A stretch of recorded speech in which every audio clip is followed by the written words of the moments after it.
Okay, so we did our sort of limit review as kind of a refresher, just kind of getting back into this world.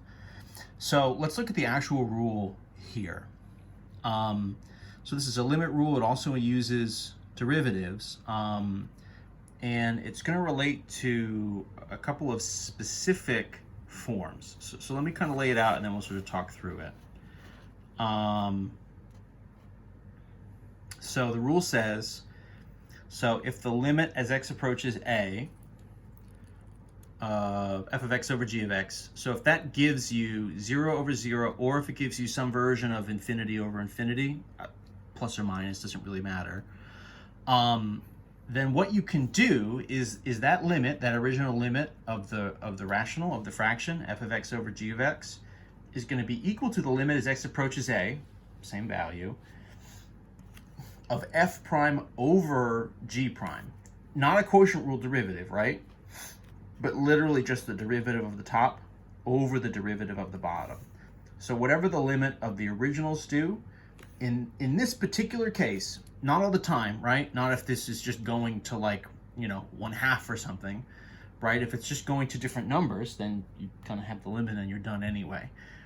But if it goes to one of these forms, these are, again, what we call our indeterminate forms. So the 0 over 0, but also this infinity over infinity. And then we can use L'Hopital's rule, take the derivative of the top over the derivative of the bottom, and then reevaluate the limit going to the same point, and we should get an answer. Or at least, that will be kind of equivalent to the original limit.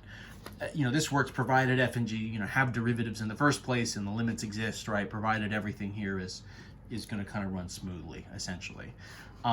This is also going to work if your limit is going towards plus or minus infinity, so that works too. So either x going towards a point, like 2 in our example from before, or even sort of end behavior style, where your x is going out towards positive or negative infinity. So let's kind of put this to work, and let's compare this to one that we just did. So when we did this in the last video, this limit as x approaches to x squared minus 4 over, right, x squared minus 5x plus 6. When we did this before, we got -4. We had to do a factor and cancel kind of move. But let's try this with the L'Hopital's rule. So what you're going to do first is just see if you get this form, right? So do a sub, just like we did before. So this is kind of 2 squared minus 4. I'm kind of repeating the work from the last video. 5 times 2, right, plus 6.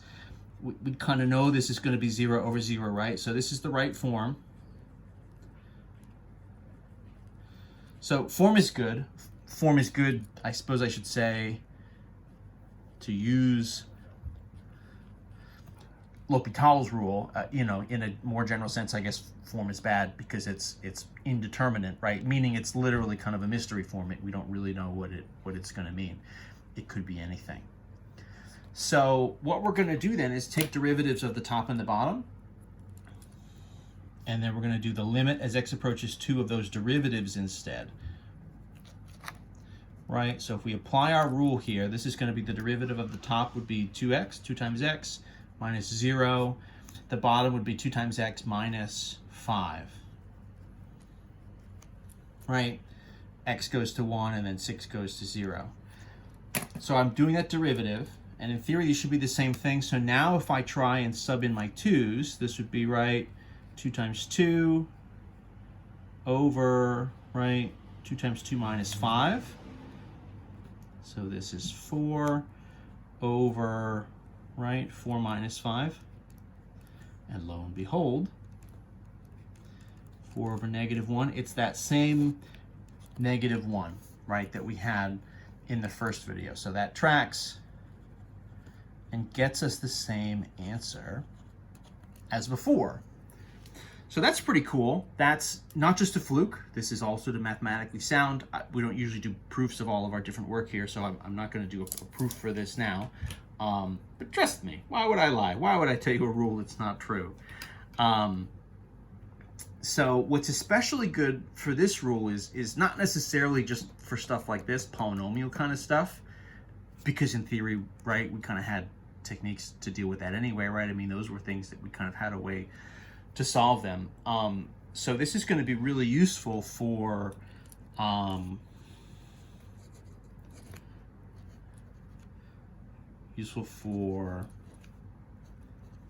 evaluating kind of new limits. So this is going to help us evaluate limits that we maybe wouldn't have had just any way at all to do before. So let me give you another few examples here. We'll see how many we kind of fit into this window. Let's do one. Let's do the limit as x goes to 1. Let's do 3 times the natural log of x over x to the 2 plus 3x minus 4. Right, so just at first glance, this is definitely not a polynomial. The natural log is obviously different than that. What we're going to do is the same kind of basic starting point. So sub in our values, in this case x equals 1. We'll just sub it in, kind of see where we end up. Probably we'll hit one of these forms, 0 over 0 or infinity over infinity. If we just get numbers, then okay, we're good to go. Or if we get, right, like we talked about in the last video, some sort of number over infinity, it's going to go to 0. You know, a number over 0 is going to go to an infinity. You know, if we get some other case that's not one of these forms, probably we have a way to sort of write the answer without doing this anyway. So let's see what we get. So as we sort of sub in x is 1, this would be 3 times, right, natural log of 1 over, right, 1 to the 2 plus 3 times 1 minus 4. Natural log of 1 is 0, right? So that's 3 times 0. This would be right. 1 plus 3 is 4 minus 4. And so you can see pretty quickly here, this is going to be a 0 over 0 form. So normally, right, until we knew this rule 10 minutes ago, we would just have said, I don't know what it is. I can't determine it. It's indeterminate, right? it's a mystery. We don't have any general rule for it. In theory, this could go anywhere. It could be any particular value. So instead, let's use L'Hopital's rule. So I like to kind of put a little L dot H, right, to sort of let me know that I'm doing derivatives now. So this is going to be equal to the limit as x goes to 1. So that's not changing, right? The limit here is still going towards the same value. I'm not trying to do any substitutions for the values or change that in any way. And then the derivative of the top, so 3 times derivative for natural log, right, would be 3 times 1 over x. The bottom here is just going to be some nice power rule stuff, 2x, plus 3 minus 0. And then you get into some interesting stuff. I mean, it's sort of up to you how much you want to rewrite some of our derivatives. This would be kind of 3 over x. And then that's over kind of 2x plus 3. If you want to, what you could even do from there is you could bring this x down underneath. Call this 3 over, right, kind of 2x squared plus 3x. I'm maybe just going to leave it here, honestly, because, it depends on what you're subbing in. If we're just subbing in a 1, so your next stage, once you've done that, is actually just let's sub in the numbers again and see what we get. So, I mean, this is just 3 over 1, right, is going to be 3. And then this would be 2 times 1 plus 3. So these numbers are very simple, right? This is going to be just kind of 3 over 5.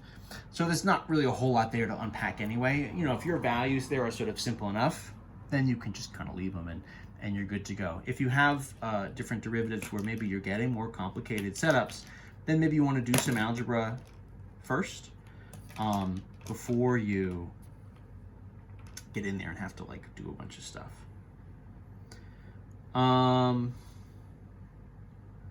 Let's do another one.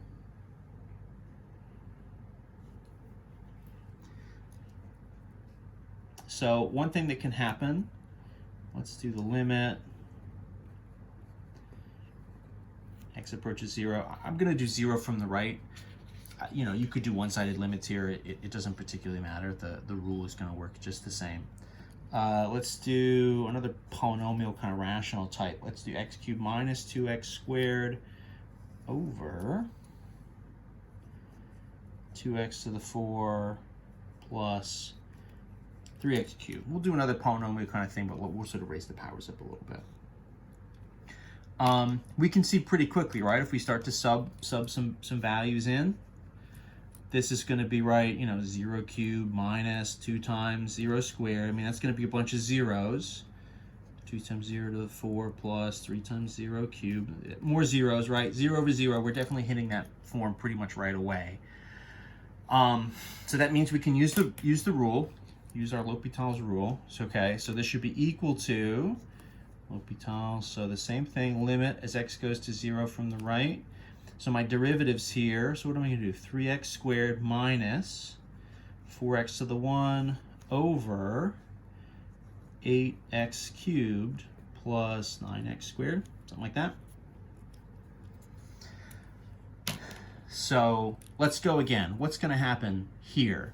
So now this is going to be 3 times 0 squared minus 4 times 0. More zeros. 8 times 0 cubed plus 9 times 0 squared. I'm actually going to hit that same form again. And so just like where, what happened to us when we were doing things like integration by parts, where sometimes you need to just go multiple rounds. Same kind of thing here. There's really nothing to stop us, assuming we can, again, kind of still take derivatives.